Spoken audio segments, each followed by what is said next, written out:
여러분, 혹시 더운 여름날 갑자기 어지럽고 숨이 턱 막히는 경험 한 번쯤 있으셨나요? 아, 그냥 더워서 그런가 보다 하고 넘기기 쉽지만 사실 열사병은 생각보다 훨씬 더 빠르고 더 치명적으로 다가옵니다.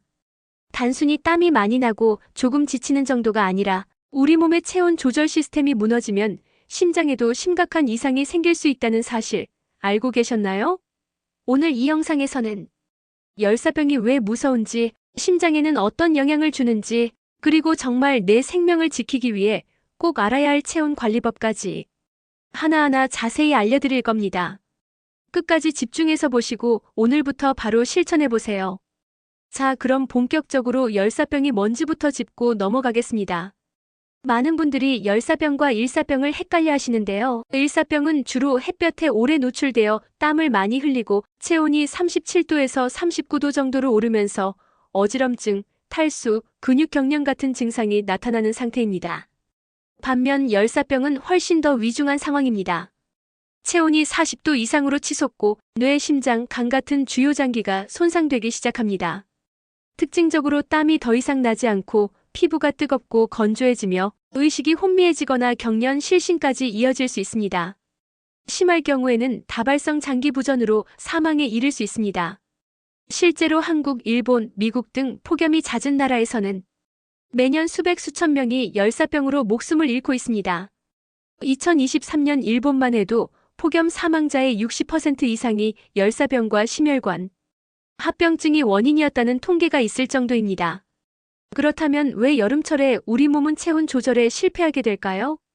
우리 몸은 땀을 흘려서 체온을 낮추는 기전을 가지고 있습니다. 땀이 피부에서 증발하면서 열을 빼앗아가고 그 덕분에 체온이 일정하게 유지되는 거죠. 하지만 고온다습한 환경, 즉 습도까지 높은 여름에는 땀이 피부에서 잘 증발하지 못합니다. 땀은 계속 나는데 피부에 머물러만 있고 결국 체온이 계속 올라가게 됩니다. 특히 노년층은 땀 분비 기능과 혈류 조절 능력이 젊은 사람보다 훨씬 떨어집니다. 고혈압, 당뇨, 심장 질환이 있는 분들은 혈관이 제대로 확장되지 않거나 땀샘이 잘 작동하지 않아서 체온을 낮추는데 더 큰 어려움을 겪게 됩니다. 여러분, 체온이 1도만 올라가도 심장은 얼마나 부담을 느끼는지 아시나요? 체온이 오르면 심장은 더 빨리, 더 세게 뛰기 시작합니다.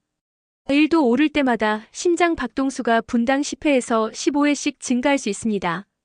이렇게 되면 심장은 평소보다 훨씬 더 많은 에너지를 써야 하고 혈액을 온몸으로 보내기 위해 무리하게 움직이다가 심부전이나 부정맥 같은 심장 질환이 생길 위험이 커집니다. 특히 노인이나 심장 질환이 있는 분들은 이런 급격한 심장 부담을 견디지 못하고 뇌졸중, 심근경색 같은 치명적인 합병증으로 이어질 수 있습니다. 실제로 2023년 일본 폭염 사망자 중 60% 이상이 심혈관 관련 합병증으로 목숨을 잃었다는 점 절대 가볍게 넘기지 마세요. 그렇다면 누가 열사병에 더 취약할까요? 가장 먼저 65세 이상 시니어 분들입니다. 나이가 들수록 체온 조절 능력이 떨어지고 심장과 혈관도 약해지기 때문이죠. 심장질환, 고혈압, 당뇨병을 앓고 있는 분들 역시 혈관이 잘 확장되지 않거나 땀 분비가 잘 안 돼서 위험이 큽니다. 정신질환 약물을 복용 중인 분들도 조심하셔야 합니다. 이런 약물은 자율신경계를 억제해서 체온 조절 신호가 제대로 전달되지 않게 만듭니다. 야외에서 일하는 근로자, 장시간 실내 에어컨 없이 일하는 분들, 그리고 영유아도 열사병 고위험군에 속합니다. 이분들은 반드시 더 각별한 주의가 필요합니다. 많은 분들이 시원하면 괜찮다, 찬물로 샤워하면 금방 나아진다라고 생각하시죠? 하지만 이건 오히려 위험할 수 있습니다. 찬물 샤워를 반복하면 우리 몸의 혈관이 급격하게 수축하면서 오히려 열이 몸 안에 갇혀버릴 수 있습니다. 피부는 차갑지만 속은 더 뜨거워지는 거죠.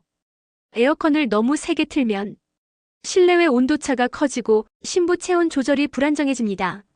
이럴 땐 오히려 몸이 급격한 온도 변화에 적응하지 못해 심장에 더 큰 부담이 갈 수 있습니다. 또 수분만 마시면 된다는 생각도 위험합니다. 땀을 많이 흘리면 수분과 함께 전해질도 빠져나가는데 물만 계속 마시면 오히려 전해질 부족으로 탈수가 더 심해질 수 있습니다. 이외에도 햇볕 아래에서 모자 없이 오래 있기, 뜨거운 시간대에 운동하기. 땀을 흘린 뒤 바로 찬물로 샤워하기. 에어컨 바람을 직접 쐬기. 갈증이 없어도 수분 섭취를 미루기. 이런 행동들은 모두 잘못된 열 피하기 습관이니 꼭 주의하세요. 그렇다면 실제로 체온을 안전하게 낮추려면 어떻게 해야 할까요? 지금부터 5가지 실천법을 구체적으로 알려드릴게요. 첫째, 2시간 간격으로 수분과 전해질을 꼭 보충하세요. 물만 마시지 말고 이온 음료, 보리차, 코코넛 워터 혹은 물 200ml에 소금 한 꼬집을 타서 드시면 전해질까지 함께 보충할 수 있습니다. 둘째, 햇빛 아래 10분 이상 노출되는 걸 피하세요. 특히 오전 11시부터 오후 4시까지는 가급적 실내에 머무르고 외출이 불가피하다면 모자, 양산, 긴 옷 등으로 직사광선을 막아주세요. 셋째, 실내외 온도차는 5도 이내로 유지하세요. 에어컨을 너무 세게 틀지 말고 적정 온도 25도에서 27도, 습도 50%에서 60%를 유지하는 게 가장 좋습니다. 넷째, 미지근한 물로 샤워하거나 족욕을 해보세요. 찬물보다는 미지근한 물이 혈관을 적당히 확장시켜주고 체온을 부드럽게 낮추는 데 효과적입니다. 다섯째, 등, 목, 겨드랑이 등 쿨링 포인트에 찜질팩을 활용하세요. 이 부위는 혈관이 피부 가까이에 있어서 찬 찜질팩을 대면 체온이 빠르게 내려갑니다. 이런 방법들을 꾸준히 실천하면 체온을 효과적으로 그리고 안전하게 낮출 수 있습니다. 만약 주변에서 누군가 39도 이상의 고열이 나거나 갑자기 혼란스럽고 무기력하며 의식이 흐려지는 증상을 보인다면 즉시 열사병을 의심해야 합니다. 이럴 때는 즉시 서늘한 장소로 이동시키고 옷을 느슨하게 풀어주고 얼음팩이나 찬물로 목, 겨드랑이, 사타구니 등 부위를 닦아주세요. 의식이 없거나 토하는 경우에는 절대로 음료를 먹이지 말고 바로 119에 신고하세요. 응급 상황에서는 1분 1초가 생명을 좌우합니다. 주저하지 말고 빠르게 대처하는 것이 가장 중요합니다. 자, 이제 여러분이 얼마나 잘 알고 계신지 OX 퀴즈로 확인해 볼 시간입니다. 큐일 땀이 나면 체온은 괜찮다. 정답은 X입니다. 땀이 난다고 해서 체온이 반드시 정상이라는 뜻은 아닙니다. 특히 땀이 증발하지 않고 피부에 머물러 있으면 체온은 계속 올라갈 수 있습니다. 큐이 찬물 샤워는 열사병 예방에 좋다. 정답은 X입니다. 찬물로 샤워하면 일시적으로 시원할 수 있지만 혈관이 급격히 수축해서 오히려 열이 몸에 갇힐 수 있습니다. 큐3 에어컨을 세게 틀수록 몸에 좋다. 정답은 X입니다. 실내외 온도차가 너무 크면 체온 조절이 더 어려워져서 심장에 부담이 갈 수 있습니다. 큐4 물만 마셔도 열사병은 예방된다. 정답은 X입니다. 물만 마시면 전해질이 부족해져서 오히려 탈수가 더 심해질 수 있습니다. 이처럼 잘못된 상식이 오히려 건강을 해칠 수 있으니 정확한 정보로 체온 관리를 하셔야 합니다. 여러분, 여름철에 체온이 1도만 올라가도 면역력은 떨어지고 심장은 더 많이 뛰어야 하며 장기 손상 위험까지 커진다는 사실 오늘 꼭 기억해 주세요. 열사병은 예고 없이 정말 순식간에 찾아올 수 있지만 체온 관리만 잘하면 충분히 예방할 수 있습니다. 오늘 영상 보신 분들은 꼭 3가지 실천만 기억해 주세요. 2시간마다 수분과 전해질을 보충하세요. 땀을 식히는 것보다 열이 잘 빠져나가는 환경을 만들어주세요.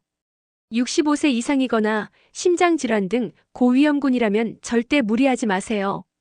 오늘 영상이 유익하셨다면 구독과 좋아요, 알림 설정 꼭 부탁드립니다. 여러분의 경험이나 궁금한 점 혹은 가족이나 지인에게 꼭 전하고 싶은 메시지가 있다면 댓글로 남겨주세요. 여러분 모두 건강하고 안전한 여름 보내시길 진심으로 응원합니다.